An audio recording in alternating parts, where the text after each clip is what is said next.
집합과 명제 단원에 들어왔습니다. 자, 이번 시간에는 집합부터 공부를 해볼 텐데요. 첫 번째 시간이니까 집합에 대한 기초적인 내용부터 살펴보고 넘어가도록 하겠습니다.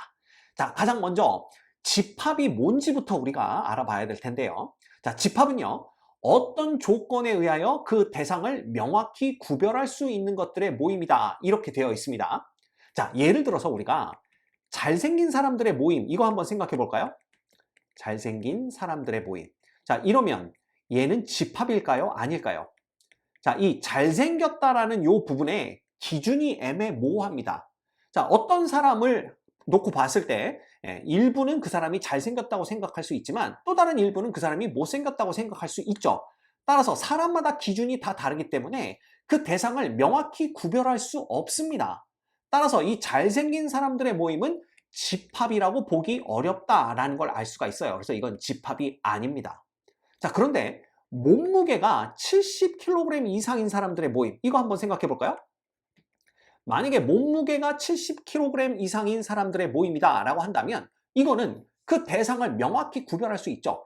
실제로 몸무게를 측정을 해서 70kg 이상인 사람과 그렇지 않은 사람을 구별할 수 있잖아요. 따라서 이거는 대상을 명확히 구별할 수 있는 것들의 모임이기 때문에 요건 집합이 맞다, 이렇게 볼 수가 있는 겁니다. 그래서 지금 예에서 봤듯이 그 대상을 명확히 구별할 수 있으면 그것들의 모임은 집합이 되는 거고요. 만약에 명확히 구별할 수 없다라고 한다면 그것들의 모임은 집합이라고 볼 수 없다, 이렇게 생각하시면 돼요. 자, 그럼 원소라는 건 뭐냐? 집합을 이루고 있는 대상 하나하나를 우리는 원소라고 부릅니다. 자, 그러면 이거 한번 생각해 보죠. 육의 약수들의 모임, 육의 약수들, 양의 약수라고 아주 명확하게 얘기를 해볼까요? 육의 양의 약수들의 모임이다 라고 한다면 얘는 대상을 명확하게 구별할 수 있죠. 그래서 1, 2, 3, 6 요렇게 4개의 숫자들의 모임이 바로 6의 양의 약수들의 모임이다 라고 볼 수가 있습니다.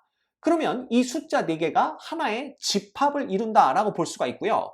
이때 이 집합을 이루고 있는 대상 하나하나, 즉 1과 2와 3과 6 있죠. 이 각각이 모두 이 집합의 원소다, 이렇게 얘기를 할 수가 있습니다. 그럼 원소가 뭔지도 알 수 있죠.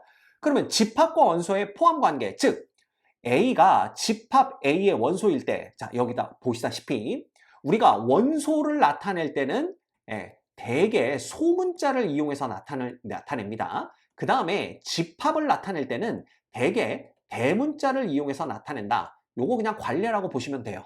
그래서 스몰 a가 집합 라지 a의 원소일 때 여기서 스몰 a는 원소를 나타내고요. 라지 a는 집합을 나타낸다, 이렇게 보시면 돼요. 자, 그러면 이 a라는 원소는 집합 a에 속한다라고 하고 기호로를 어떻게 쓰냐 하면 스몰 a가 라지 a라는 집합의 원소다라는 걸 이렇게 나타냅니다. 요 기호가 뭐냐 하면요, 사실 이 원소가 영어로 하면 엘리먼트예요. 그죠? 그래서 이 엘리먼트의 맨 앞 알파벳 E를 형상화한 기호입니다. 그래서 A의 요거는 이제 EA다, 뭐 이렇게 읽거나 A가 A의 원소다, 이렇게 읽는데 요거 이제 우리가 흔히 삼지창이라고 표현하죠. 그래서 요거 스몰 a가 라지 A, 즉 원소 A는 집합 A에 속한다라는 걸 이렇게 삼지창, 엘리먼트를 이용해서 나타낸다라는 거 기억해 주시면 되고요. 그 다음 만약에 이 원소 스몰 b가 집합 라지 A의 원소가 아닐 때에는 이렇게 표현을 합니다. 그래서 요건 엘리먼트가 아니다라는 걸 이렇게 짝대기 하나를 그어가지고 우리가 표현한다, 이렇게 생각하시면 돼요. 됐죠? 자, 그러면 우리 집합이 뭔지도 알았고요. 원소가 뭔지도 알았고 원소와 집합의 포함 관계를 어떻게 나타내는지도 알게 됐습니다. 자, 그러면 또 간단한 예제 풀어볼게요. 다음 중 집합이 아닌 것을 모두 고르시오 그랬는데, 자, 수학고등학교 재학생들의 모임, 이거는 집합이죠. 이건 집합 맞습니다. 왜냐하면 이 고등학교에 재학하고 있는 재학생들이 명확하게 그 대상 하나하나를 구별할 수가 있거든요. 따라서 얘는 집합이 맞고요. 그 다음 방탄소년단을 좋아하는 사람들의 모임, 이거는 집합이라고 볼 수가 없습니다. 왜냐하면 이 좋아한다 좋아하지 않는다의 기준이 애매모호합니다. 도대체 뭘 어떻게 해야 좋아하는 거냐 라고 했을 때 대답이 어렵죠. 따라서 얘는 대상 하나하나를 모두 명확하게 구별해낼 수가 없기 때문에 이건 집합이 아닙니다. 그럼 국적이 한국인 사람들의 모임, 이건 집합 맞죠? 왜냐하면 이건 명확하게 구별이 가능합니다. 그렇죠? 그 다음 영어를 잘하는 사람들의 모임. 이거는 집합이 아니죠. 자, 영어를 잘한다라는 기준이 애매모호합니다. 영어를 잘하면 이건 뭐 토플, 토익 점수를 잘 받는 사람들이냐? 근데 그런 사람들 봤더니 말은 또 한마디도 잘 못하더라. 이렇게 되면 영어를 잘한다 못한다의 이 기준이 참 애매모호하죠. 따라서 대상 하나하나를 구별해낼 수 없기 때문에 이건 집합이 아닙니다. 그 다음 지능지수, IQ가 150 이상인 사람들의 모임. 요거는 우리가 집합으로 볼 수가 있죠. 왜냐하면 IQ 검사를 할 수가 있고요. IQ 검사를 해서 150 이상이냐 아니냐가 명확하게 나오기 때문에 이런 것들은 대상을 명확하게 구별해낼 수 있는 집합이다라고 볼 수가 있습니다. 됐죠? 자, 그 다음 12의 양의 약수들의 집합을 A라고 할 때 다음 중 옳지 않은 것은 이렇게 되어 있는데, 자, 12의 양의 약수들 한번 다 적어보겠습니다. 1, 2, 3, 4, 그 다음 6, 12 이렇게 6개가 있는 걸 알 수가 있고요. 자, 그러면 2는 집합 A의 원소이냐? 네, 맞죠? 그 다음 4가 집합 A의 원소이냐? 맞습니다. 6이 집합 A의 원소이냐? 맞고요. 자, 8은 집합 A의 원소가 아니다. 맞죠? 8은 이 안에 들어있지 않습니다. 그렇죠? 그 다음 10이 집합 A의 원소이냐? 10은 없죠. 근데 집합 A의 원소가 맞다라고 했으므로 옳지 않은 것은 5번이다 라는 걸 볼 수가 있습니다. 이건 간단한 예제였기 때문에 더 이상 설명 안 드려도 될 것 같아요. 자, 그 다음 집합의 표현 방법, 요거에 대해서 알아볼 텐데요. 자, 우리는 집합을 표현하는 게 3가지 정도로 나누어서 생각해 볼 수가 있습니다. 첫 번째는 원소 나열법이에요. 자, 이거는 제목에 그냥 그대로 설명이 되어 있습니다. 원소들을 하나하나 나열해서 집합을 나타내는 방법인데, 자, 대개 집합을 나타낼 때는요, 이 중괄호를 사용을 합니다. 그래서 중괄호 안에 집합에 속하는 모든 원소를 일일이 나열하여 집합을 나타내는 방법이에요. 그래서 방금 전에 봤던 이 12의 양의 약수들의 집합을 A라고 했을 때 A를 어떻게 나타내느냐? 중괄호를 적습니다. 이렇게 중괄호를 적고 이 안에다가 원소들을 하나씩 다 나열하는 거예요. 그래서 이렇게 집합 A를 표현하는 방법을 우리는 원소 나열법이다 이렇게 부르게 됩니다. 됐죠? 자, 그 다음 두 번째는 뭐냐 하면 조건 제시법이라는 게 있어요. 조건 제시법은 자, 중괄호를 적고 이건 X들의 집합이다 라고 딱 선언을 해주는 겁니다. 근데 이렇게만 하면 X가 누군지 모르잖아요. 그래서 짝대기 하나 그려주시고 그 옆에 이 X들이 어떤 X들인지 X의 조건을 나타내 주는 겁니다. 그래서 예를 들면 방금 전에 봤던 12의 양의 약수들의 집합을 조건 제시법으로 나타낸다 한다면 A는 자, 얘는 X들의 집합이다 라고 선언을 해주신 다음에 짝대기 하나 딱 긋습니다. 그 다음에 여기다가 이제 어떤 X들인지 조건 내지는 설명을 적어주시면 돼요. X는 뭐라고 적습니까? 다시 적을게요. X는 12의 양의 약수다 이렇게 적는 겁니다. 이렇게 적어주시면 X는 12의 양의 약수니까 결국 A는 1, 2, 3, 4, 6, 12라는 원소들로 이루어진 집합이구나 라는 걸 우리가 알 수가 있는 거죠. 그래서 이렇게 우리가 집합을 나타내는 방법을 조건 제시법이다 이렇게 부르게 되는 겁니다. 됐죠? 자, 그러면 원소 나열법과 조건 제시법이 왜 이렇게 두 가지가 필요하냐라는 거예요. 사실 이걸 놓고 보면요. 원소 나열법이 아주 명확합니다. 그죠? 왜냐하면 원소 하나하나를 우리가 다 볼 수가 있기 때문에 원소 나열법으로 나열하는 것이, 원소 나열법으로 집합을 나타내는 것이 훨씬 더 명확하게 집합을 표현하는 방법이에요. 자, 그런데 이게 원소 나열법으로 표현할 수 없는 경우가 생겨요. 어떤 경우냐 하면, 자, A라는 집합이 2의 배수인 자연수들의 집합이다. 이렇게 생각을 해보도록 하죠. 그러면 2도 있고 4도 있고 6도 있고 이렇게 하는데 자, 이거를 모든 2의 양의 배수들을 나열하는 게 가능할까요? 이거 불가능하죠. 이게 불가능하기 때문에 원소 나열법으로는 그냥 점점점이라고 표현할 수밖에 없습니다. 근데 이렇게 되면 이 규칙성이 뭔지를 정확하게 파악하기가 힘들어요. 물론 2, 4, 6이 나왔으니까 그 다음엔 8이 나오겠구나 생각할 수도 있지만 그걸 어떻게 장담을 합니까? 2, 4, 6 다음에 10이 나올 수도 있고 12가 나올 수도 있는 거예요. 그렇죠? 그래서 원소 나열법으로 표현하기에는 얘는 뭔가 불명확하다. 이런 걸 우리가 느낄 수가 있죠. 따라서 이런 경우에는 누가 필요하냐 하면 조건 제시법이 필요한 겁니다. 그래서 조건 제시법으로 하면 자, A는 X들의 집합인데 X는 E의 양의 배수들의 집합이다. 이렇게 적어볼까요?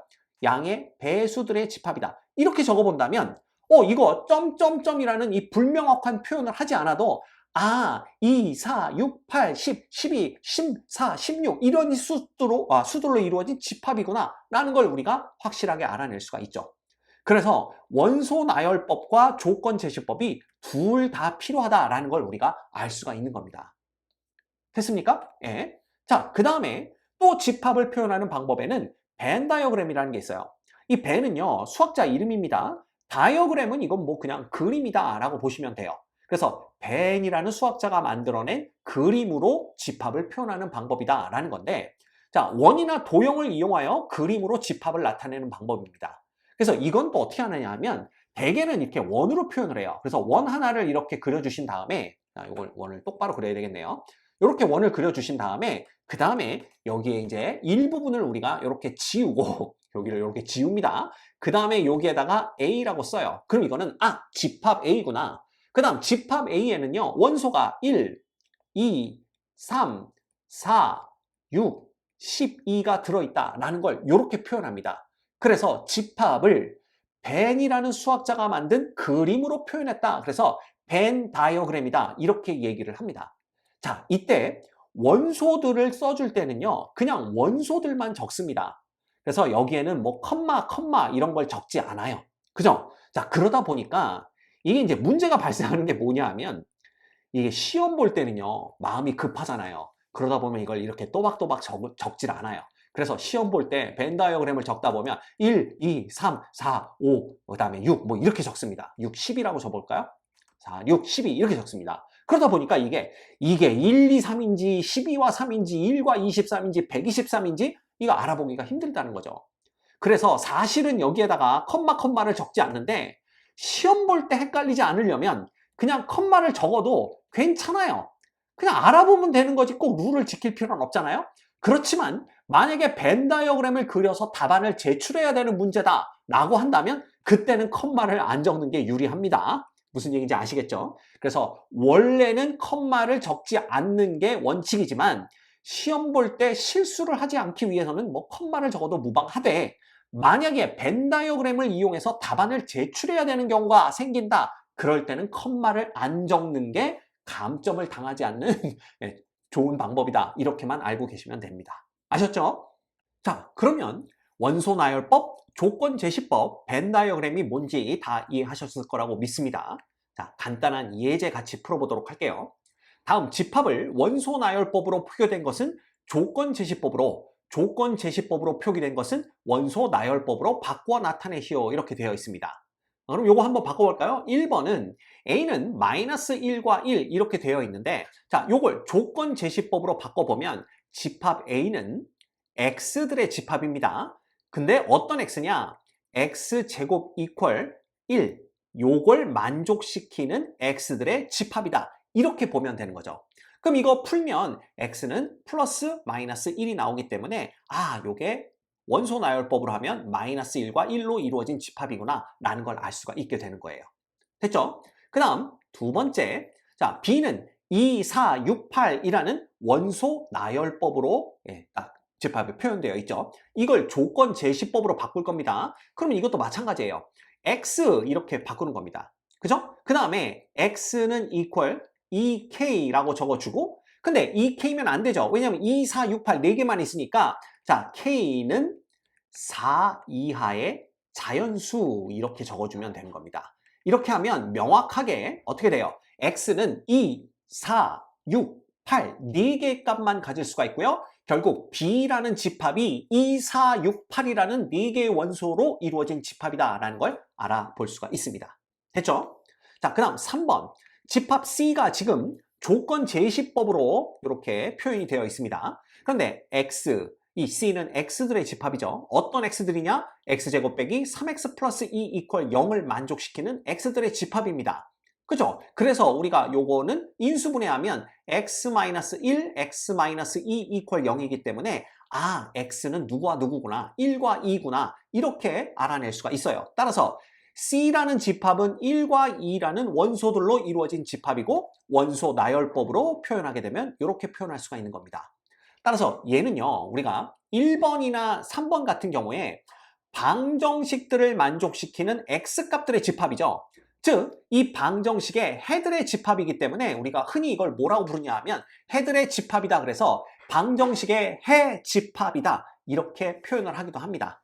이것도 알고 계시면 나중에 용어가 등장했을 때 당황하지 않을 수 있겠죠. 자, 그 다음 네 번째입니다. D라는 집합은 X들의 집합인데 X는 OK, 즉 5의 배수인데 K가 자연수다라고 했기 때문에 5의 양의 배수들의 집합이구나 라는 걸 볼 수가 있어요. 그래서 D라는 것은 우리가 또 굳이 원소 나열법으로 표기를 한다면 얘는 5, 그 다음 10, 그 다음 15, 그 다음 20, 그 다음 25 이렇게 한 다음에 이걸 다 적을 수는 없겠죠. 그래서 땡땡땡 이런 식으로 적어주면 된다라는 걸 볼 수가 있습니다. 됐습니까? 네, 어렵지 않습니다. 자, 그 다음 집합을 우리가 이제 분류를 해볼 텐데요. 집합은 유한집합과 무한집합, 그 다음 공집합 요 세 가지 정도로 나누어 생각해 볼 수가 있어요. 첫 번째, 유한집합은 뭐냐면요. 원소의 개수를 셀 수 있는, 즉 원소의 개수가 유한개인 집합을 얘기합니다. 그래서 예를 들면 우리가 방금 전에 봤던 이 C라는 집합 1, 2로 이루어져 있죠? 여기는 원소가 두 개밖에 없습니다. 그래서 세는 게 가능하죠. 하나, 두 개 이렇게 세는 게 가능하게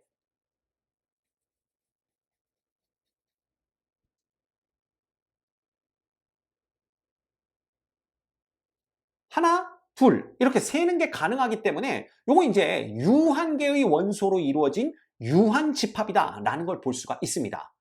자, 그렇다면 무한집합이라는 건 뭐냐?